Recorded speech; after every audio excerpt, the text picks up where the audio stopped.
Perkenalkan, nama saya Igede Matayasa. Saya mahasiswa Prodi PAS semester 2 dengan nomor stambuk DS 0123020.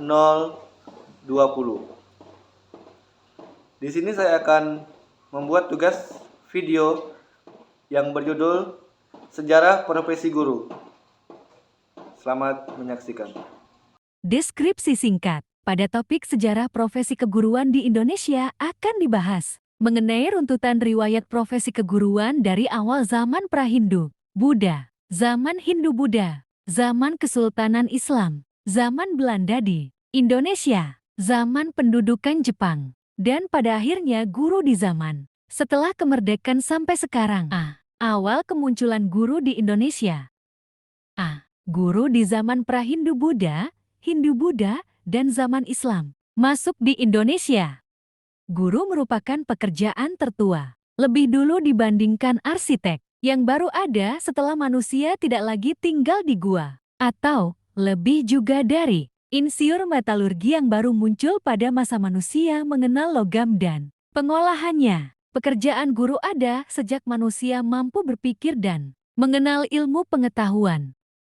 Pada awal kemunculan, seseorang membutuhkan orang lain untuk dimintai pendapat dan dijadikan panutan. Orang-orang kebanyakan mendatangi pertapa. Pertapa adalah orang yang menjauhkan diri dari kehidupan duniawinya dan berdiam di suatu tempat tertentu untuk merenung dengan harapan mendapatkan wahyu dari hal yang ia percayai.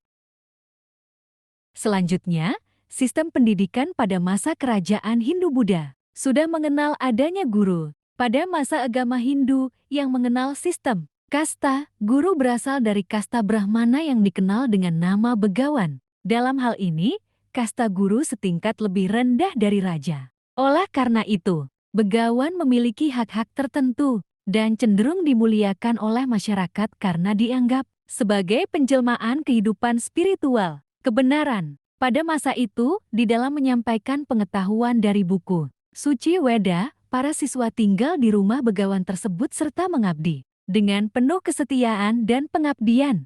Hal yang tidak jauh berbeda juga terjadi pada saat ajaran agama Buddha mempengaruhi Nusantara. Jejak pengajaran pada masa Buddha dapat diketahui melalui pada zaman kerajaan Sriwijaya. Tujuan utama pendidikan berdasarkan ajaran Siddhartha Gautama, yakni setiap manusia penganut Buddha dididik menjadi manusia sempurna agar dapat masuk nirwana atau surga. Salah seorang guru yang terkenal adalah Dharmapala. Sistem pengajarannya menggunakan format asrama sebagai sekolah sekaligus tempat tinggal para siswa dan guru. Belajar menjadi etos baru bagi kehidupan umat. Hal ini dibuktikan melalui bentuk dari salah satu arca di Candi Borobudur. Arca Dhyani Buddha bersikap Dharma Cakra Mudra. Kedua tangannya di dada menggambarkan bahwa manusia hidup harus belajar PGRI 2008:3.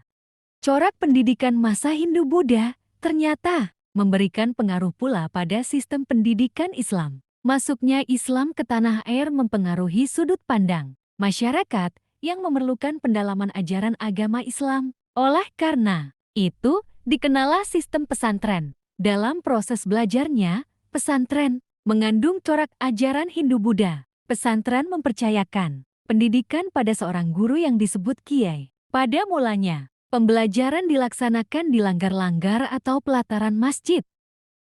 Namun, karena jumlah santri semakin banyak, maka pembelajaran dilakukan di rumah kiai. Kemudian untuk dapat memaksimalkan pemahaman akan ajaran agama Islam, maka pesantren menjadi sistem asrama, sehingga murid atau santri tinggal berdekatan dengan guru.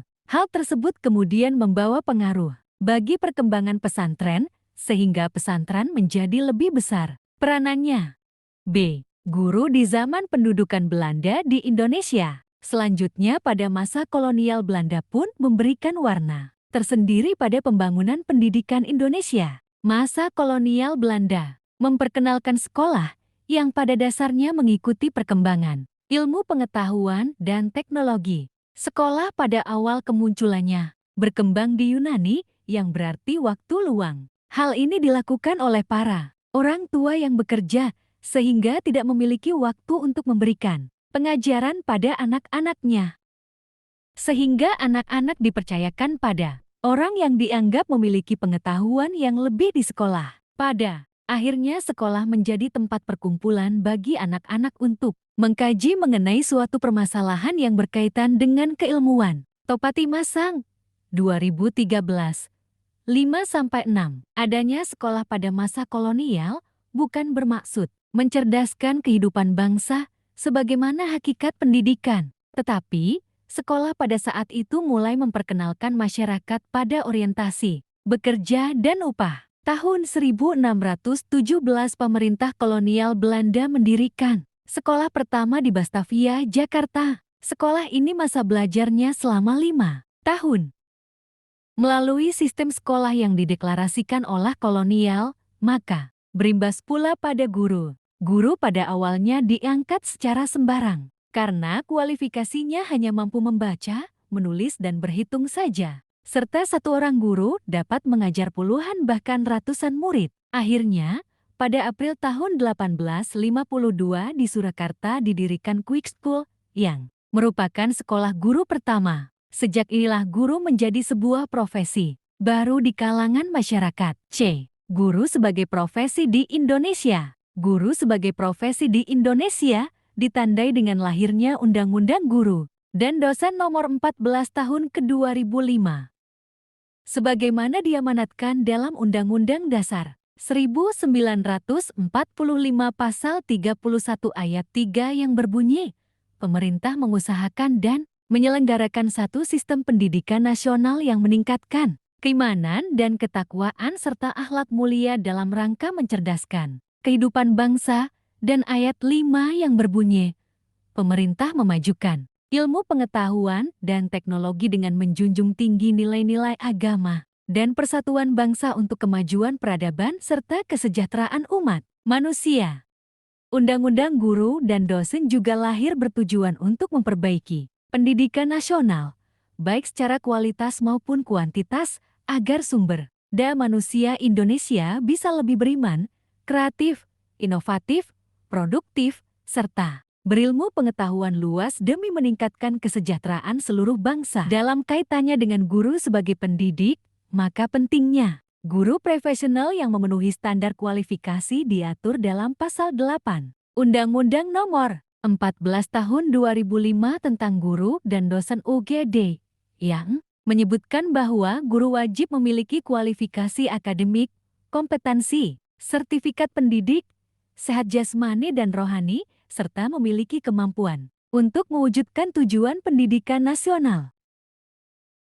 Setelah muncul kebijakan tentang UGD, pemerintah kemudian melahirkan banyak sekali peraturan perundang-undangan yang khusus tentang guru, mulai dari Permendiknas Nomor 16 Tahun 2005 tentang Standar Kualifikasi dan Kompetensi Pendidik, Permendiknas Nomor 18 Tahun 2007 tentang sertifikasi guru dalam jabatan diperbarui dengan Permendiknas Nomor 10 Tahun 2009. Hingga Peraturan Pemerintah Nomor 74 Tahun 2008 tentang guru, yang semuanya telah mengatur segala hal tentang masa depan guru yang cukup menjanjikan.